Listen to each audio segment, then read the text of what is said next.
Beberapa hari yang lalu, dalam rangka memperingati Hari Sumpah Pemuda, saya diundang sebuah SMP swasta di Malang untuk memberikan workshop.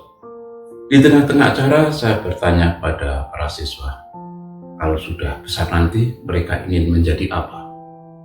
Mereka menjawab bersautan, tapi ada dua suara yang paling keras. Yang pertama menjawab, menjadi orang kaya. Dan yang kedua, menjadi orang sukses. Kalau pertanyaan dilanjutkan, mengapa mereka ingin menjadi orang kaya? Mengapa mereka ingin menjadi sukses? Karena apa? Mereka ingin hidupnya bahagia.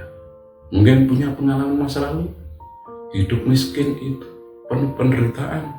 Menjadi orang gagal itu selalu menderita. Maka mereka ingin kaya, ingin sukses. Rupanya pandangan itu bukan hanya pandangan siswa SMP, tetapi mungkin juga pandangan sebagian banyak orang.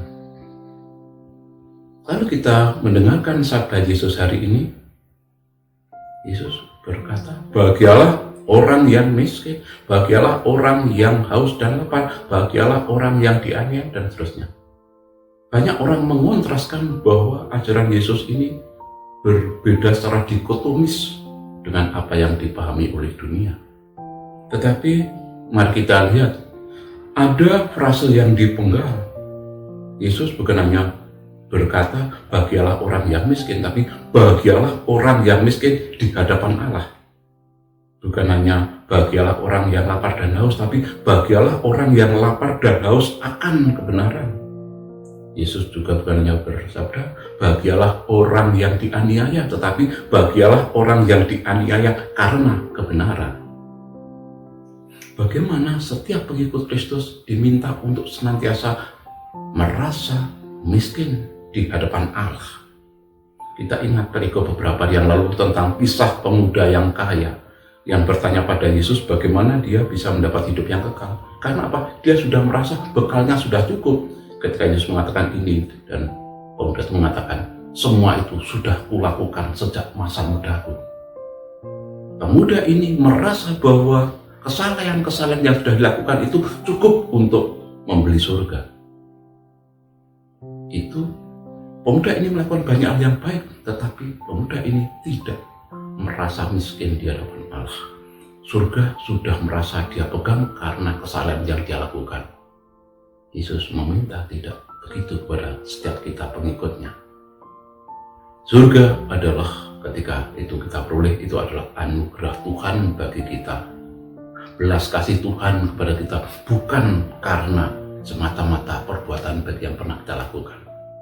Kita diminta untuk senantiasa bagaimana menjadi miskin di hadapan Allah.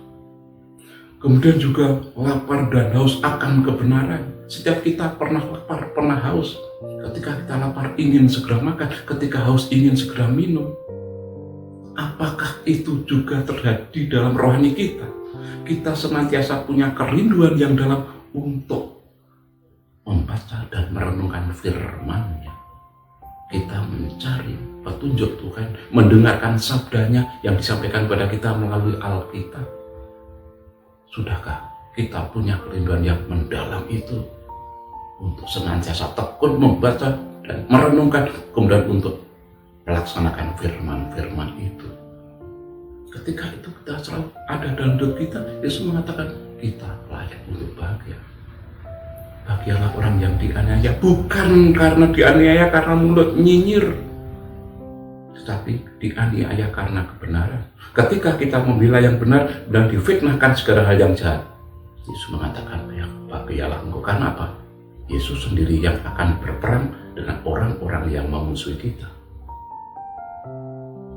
Mahatma Gandhi adalah orang yang suka membaca Alkitab.